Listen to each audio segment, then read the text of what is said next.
Hello everyone and welcome. This is going to be a rundown video on the process of priority ships and how to obtain them. I know you guys and Ian currently don't have this as of yet, which is why I'm making this video to help prepare you in the future. And at the rate at which you're updating, I wouldn't be surprised if you guys got this tomorrow, to be honest. Before we start, keep in mind that words and terms may change, especially with your quote-unquote divergent chessboard. And what did you guys call that again? Uh, what did you guys call that mechanic again? Uh, la la la, brain fart. I think you guys called it threat level compared to our opposite colors event and danger level. But hopefully the process in general stays the same relative to Japan and China so that this info may be relevant and helpful to you in the future. When you do get the update, you will have a new icon here and a new button, so to speak, in between living area and task. I don't know if it's different in EN for these two, but it's hard to miss. It's a new button, and it will lead you to Tech Academy and Shipworks. I'll go over Tech Academy a little bit more later because I want to go over some info in Shipworks first so that you may understand the process a little bit more clearly. Here in Shipworks are your 6 new ships at which you'll obtain in the process of 8 quests in the name of quote-unquote researching. So here is Izumo, BB, or battleship, Rune, cruiser, St. Louis, cruiser, or San Louis in French. I usually say San Louis in French because we have a St. Louis already named after the city in the US fleet. So to prevent confusion, I'll usually say San Louis since she is named after Louis the Ninth, and it fits her more because of the French look, and it's also to again prevent confusion. Ibuki, cruiser, Neptune, cruiser, and Monarch, BB. Oh my god, I'm sorry, battleship. Uh, so since I'm doing like the terms, it's good to know the terms like BB for battleship, CB for carrier, CL for light cruiser, because a lot of the graphs that you see, like tier list, number list, damage numbers, like all the graphs that you'll see will most likely be in the actual terms rather than the full battleship name, you know? So other than that, like it's good to know the terms so you get better acquainted with like some of those graphs. But back to the video, Monarch Battleship. So for the sake of this video, I'm going to try to imitate as if I am you guys and EN working on my first ship to the best of my ability. So I will be using Monarch in this example. Also, the quests are easier to read when they're fresh as compared to when you're currently working on them. Or if you finish the ship, you don't even have the quest here, so I can't even read it to you guys. So I will be using Monarch for the majority of this video. Now, I know you guys can't read moon runes, but I will read them to you. Sorry. And also, there's a translated quest list on the wiki, AzurLane wiki. So if you ever get lost on the quest, you can resort to that. They'll always be there. So I will try to the best of my ability to explain each quest and what you have to do, and we'll be using Beautiful Monarch for that. Before we go into the quest, I want to go over some few things so you can understand quest locks and whatnot. So, number one, you can only work on one ship at a time. All 6 ships here that you see have the same quests, however, only one quest line can be progressed on at a time. So since I'm doing beautiful Ibuki here, whatever I'm doing in the AzurLane playtime will progress Ibuki's questline if it deals with a quest. And that's what it means if you work, that's what it means to work on one ship at a time. Number 2, you will have timers when it comes to researching on anything that you do. So since I'm doing Ibuki right now, let's say I have let's say I change my mind. I want to start doing Monarch right now. All I have to do is press that yellow button. It's as easy as that. However, I will be hit with a timer, and the magic number is 24. So the moment I hit that button, I will be hit with a 24-hour timer for ship hopping. What that does is prevents me from going into any other ship or start researching any other ship or change into any other ship to start progressing towards for those 24 hours. So that means I'm stuck with Monarch for those 24 hours and I cannot switch into any other ship for those 24 hours. Once that 24 hours has elapsed, I can go back to Ibuki if I wanted to, or I could even start Neptune. But it is not recommended to ship hop frequently because the quests absurdly take a huge amount of time. So you want to like stick to one ship and complete it as fast as you can or at your own leisure. I recommend I recommend it at your own leisure because good thing these ships are permanent, so there's no need to rush. So that is the topic of the ship hopping timer. You will also get timers across your quests, across the whole board when you start researching. So the moment I hit this yellow button to start researching towards Monarch, quest 1 will be available to do. Nothing touches that because it's the first quest. However, quest 2 will have a 48-hour timer, quest 3 will have a 72-hour timer, etc. You just add 24 down the line. Let's take an easy quest so I can explain this more. So quest 7 is an easy quest. It's just to hand in 30k gold. I know 30k gold is a lot to a lot of you, but you're gonna have to start saving eventually, especially to those trigger happy constructions that a lot of you do. But you're gonna have to start saving gold once this update comes out because you're gonna have to hand in 30k gold, which is across all of these ships would be 180k. So yeah. So on to the topic of timers. Let's do some quick maths here. 72, 72, la la la. Okay. So the moment I hit that yellow button, there will be an 168-hour timer on quest 7. What that does is lock the quest. So the timers here, like 48, 72, it locks the quest. So if I were to put that in another term, basically the quest doesn't exist until that timer has elapsed. Why they do that, I do not know, but I guess it's to prevent you from rushing these and to take your time on these because, I mean, they are permanent. But it basically, the quest doesn't exist if that timer is there. You cannot progress it, you cannot complete it, you can't even do anything to it. Like, it's just there for wording. So keep that in mind for the quest locks. And now on to the quests. So quest 1.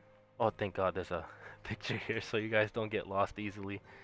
I know if I was to read or if I was bombarded by like a foreign language, I would be overwhelmed as well. So at least there's a highlighted number here and you know an icon here so you guys don't get lost easily. But as you can see, the way Japan does it, 1000k.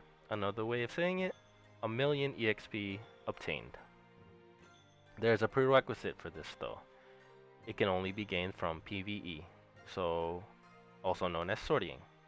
You cannot gain this EXP from PvP, backyard, or any other method other than sorting. So straight up node farming. Another prerequisite to this, you're gonna have to know the nation and the class of the ship that you're researching. So in this case for beautiful Monarch, she is a Royal Navy BB battleship. So if I were to start farming for this right now, I would have to construct a fleet, a backline fleet, with the HMS Navy. So, Duke of York, Queen Elizabeth, Hood. Done. I will explain why. So let's say I start farming for that 1 million EXP, and I use Lusty and Unicorn and Duke of York in my fleet. Let's say we get a node, complete a node, and they each get 1,000 EXP. 3,000 EXP total, right? Only 1,000 would count towards the 1 million because Duke of York was the only battleship of the Royal Navy in that fleet. Let's take the previous fleet of Duke of York, Queen Elizabeth, and Hood. Let's say they each get 1,000 similarly to the previous fleet, and in total they get 3,000 EXP. All of that EXP of 3,000 will be counted towards that 1 million because they were all battleships of the Royal Navy. So if they're not of the same class, if they're not of the same nation, if those two prerequisites are not met, the EXP gained on that ship will not even count. So for the experience to count towards the 1 million EXP gained, it has to be of the same class and of the same nation. So you're gonna have to do some research, and you're gonna have to know the nations and which ships are which. Let's use another example. Let's use the Japanese Navy. So Izumo is a battleship of the Japanese Navy. Sorry. So I would have to construct a fleet with Nagato, Mutsu, and Amagi. So I hope I got that across. As long as they're the same ship and of the same nation, the EXP will count. Oh, I should get into that as well. So I know there's cruisers in the PR ships that you would work towards, and there's also heavy cruisers and light cruisers. With that, as long as they're cruisers in general, the EXP will count.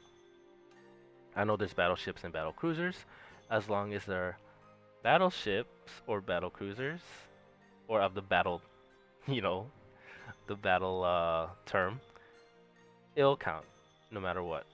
So a good way to do that is, let's say you're doing a cruiser, as long as they're yellow icons, it'll count. If you're doing the battleship like Izumo and Monarch, as long as they're the red icons, it'll count. So keep that in mind. La la la. Quest 2 is to complete 5 researches.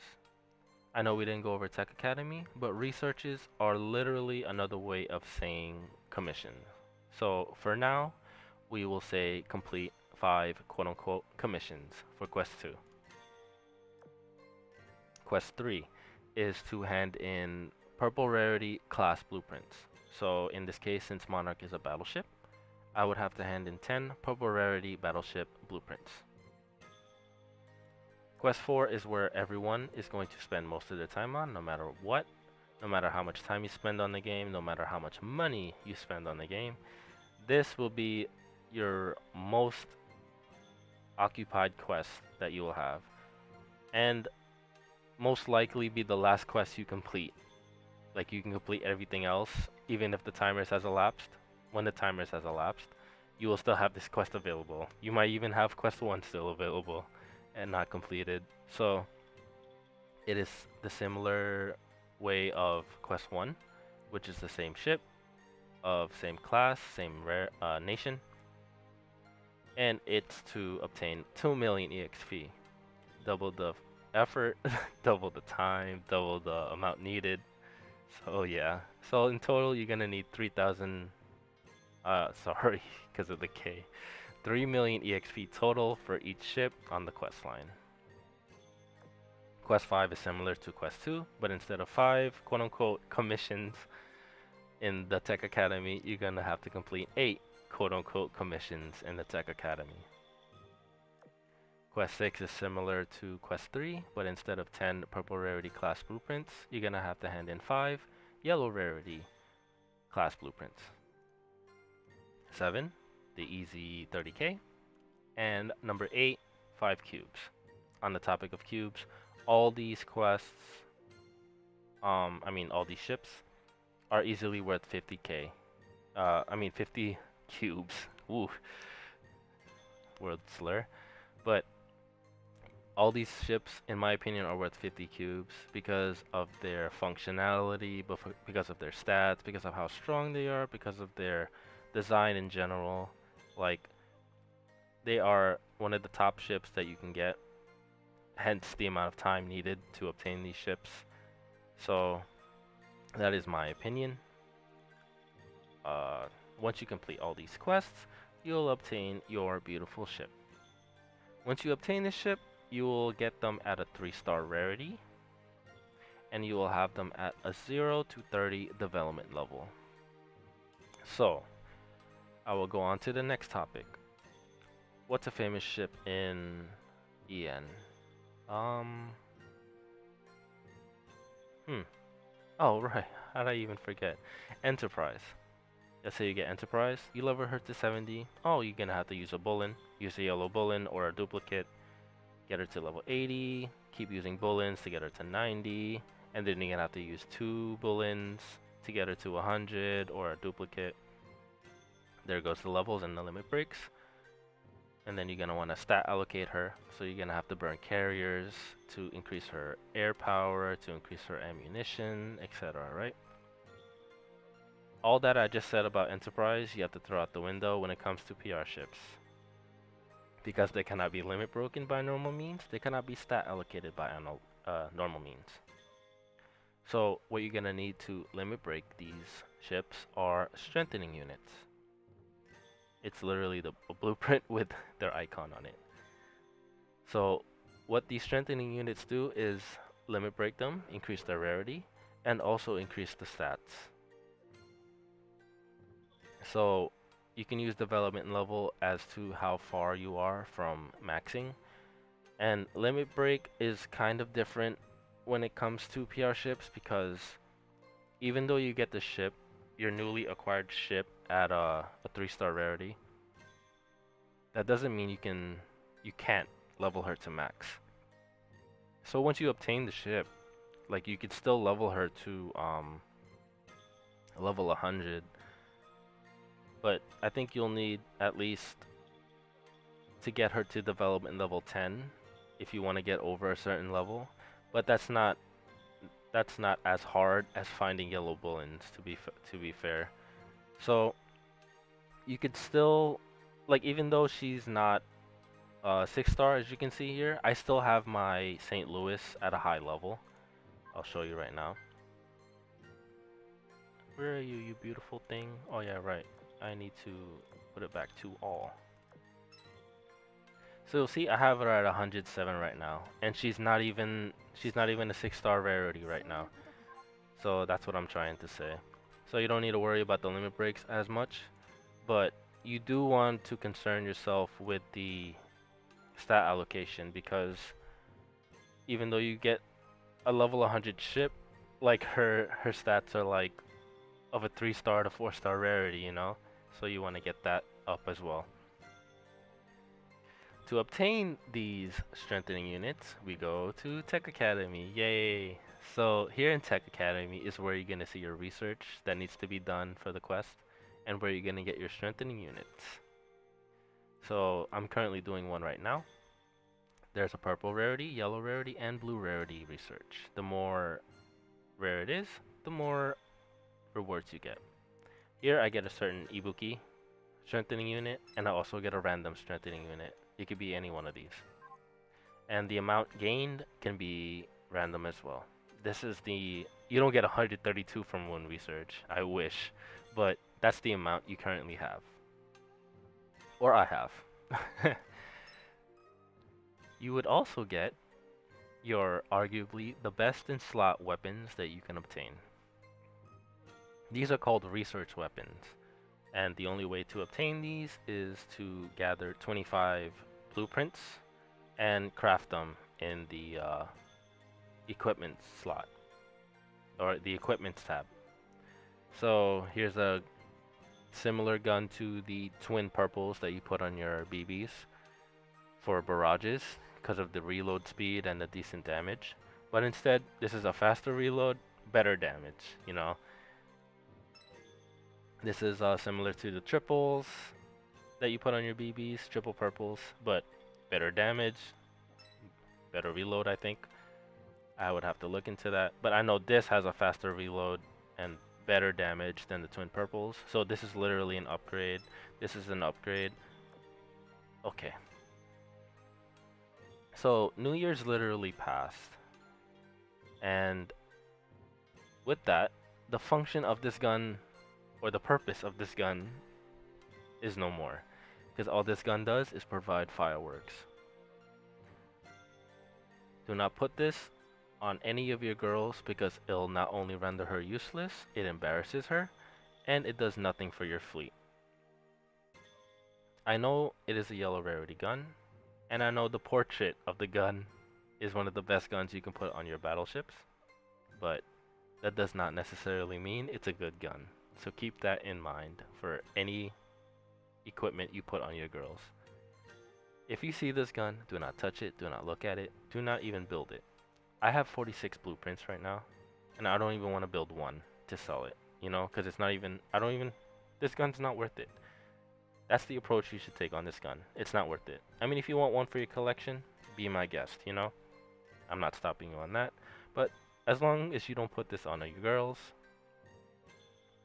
I have nothing to worry about. Please do not touch this gun. For your sake and for everybody else's sake.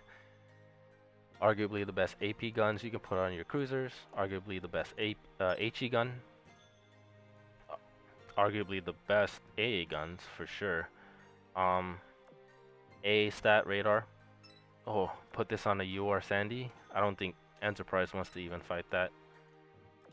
Similar to the Beaver badge for heavy cruisers. Great dodge, great speed.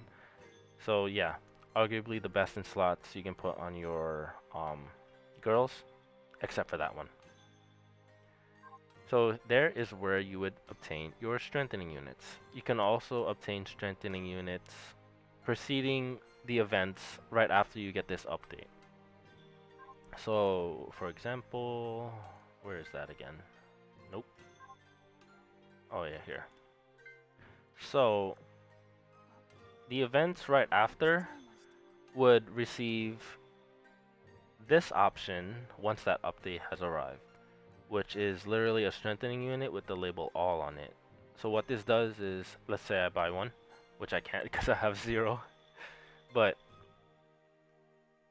once you buy one, it will be in your equipment slot, or material slot rather, and you can convert them to any ship of your choosing. All you have to do is click on it, and then you'll see the portraits of the PR ships, and you just merely click on it, and it's simple as that. So let's say you have 10 alls, 10 all strengthening units. Let's say I want a rune. I will convert 5 for rune, and then I will convert 5 for St. Louis. It's as simple as that. So those are the only ways you can obtain strengthening units as of now in January 21st. Let's see if I have some so I can explain to you guys. Oh, I do have one. So here's one. As you can see, I just click on it and I can choose any of the ships I want to convert this into. So let's do St. Louis or San Luis. And then it will be available. There is one. So as you can see, since I have 2 for rune, it increases the stats for your girls and increases the rarity. So that is the only way to stat allocate, is with strengthening units and to limit break. Keep that in mind. Now for my thoughts. For the strengthening units, you're gonna have to need 343 total to fully limit break your ship and stat allocate as well. So what we call that is the blueprint hell, because the amount of time needed to get 343 is an absurd amount of time. Like you thought the Fox Mines was bad, the blueprint hell is literally bad because it's by time. With Fox Mines you can go into 3-4 and just farm it out, you know? And just worry about your oil. But for blueprints, you're gated by a timer on the research. So usually when events come, you want to prioritize the event ship first, and then you want to prioritize the weapons as well, and the auxiliaries, like the rainbow torpedoes and the rainbow dildos. But once that's out of the way, the next priority would be the strengthening units, for sure. Because the scarcity of things is you know, gated by research and event buys. So that's my thoughts on that. If I were to say which is the hardest ship to obtain, it would be Rune, in my opinion. Let's see if I can explain why in better detail. Oh no, that's Sakura. So for Rune, I used Spee, Yujin, and Duchlan. Why I think it's the hardest is because I know a lot of you have Yujin. I know most of you have Yujin, hopefully, because she's a login bonus. But Spee and Duchlan are not. Hipper is not. So in order to obtain Rune, you would have to be lucky in obtaining these gachas or map drops. If not, you would have to resort to the Koenigsberg sisters. I'm not saying they're bad, but to be honest, how many of you have the Koenigsberg sisters at a decent level that could farm World 10, World 9 at a decent rate, you know? Like, can you think of anyone that has the Koenigsberg sisters at World 9 and World 10? You know? So, that's why, in my opinion, Rune would be the hardest because you're gated by a low roster, and you would have to considerably be lucky in obtaining these ships so you can farm for her efficiently. I also think that since she's gated by a gacha and map drops for her roster to farm for her efficiently for the experience quest, that she would be the hardest. That is my opinion. For Izumo, I don't think she would be as hard because there's Hyuga, Yamashiro, her sister, Issei, Nagato. You recently got Amagi as of late January, if I remember correctly. So there's a decent roster there. St. Louis, San Luis. Even though she's a French cruiser, you don't use friendships because none of you have friendships right now. So you would use US cruisers. So in this case, Cleveland, Sandy, Portland, Indy. There's a whole roster. Like, let's see the roster. Like, I think it's a vast roster for cruisers for the US. Helena, Montpellier, Wichita, Minneapolis, Phoenix. Like, as you can see, like, so you can use St. Louis to farm for San Luis. Like, the roster is endless for the US cruisers, so I would think St. Louis is one of the easiest ones to research towards. Ibuki is kind of similar to Rune because you're gated by gacha. There's Jinsu, but she's a map drop. There's Atago and Takao, but they're gacha. Who else would be on the IJN side? Like, you know that feeling when you know what the ships are, but when you put like when you're asked on the spot, like you wouldn't know. Like that's how I feel right now. So I know you don't have Mogami. I know you have Takao. I know you have Jinsu. 1, 2, 3. Atago. Maya. Like you see, they're all there is 5 units that I have, but they're all gated by gacha and map drop. That's why I think Ibuki would be the second hardest in my opinion. So that's that. Neptune. Oh man, this is another easy one because the amount of battleships that the Royal Navy have are also similar to the amount of cruisers the US has. So there's Hood, there's Renown, there's Nelson. Like, let's go check.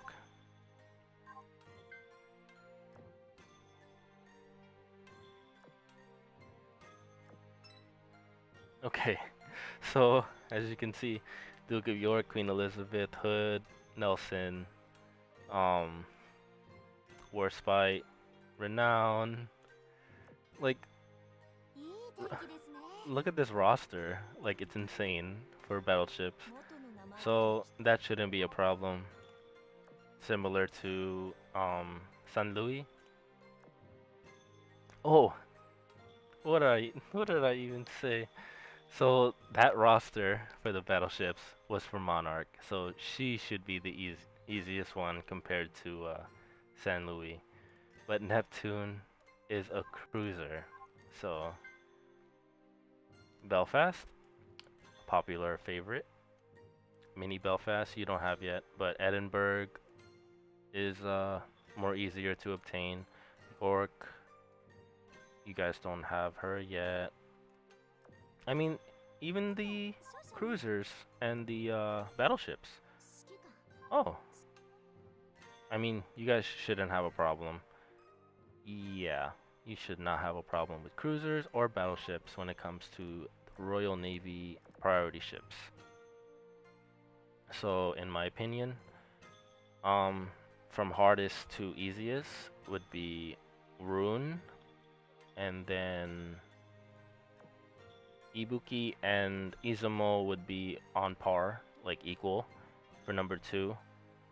Number 3 would be equal between San Luis, Neptune, and Monarch.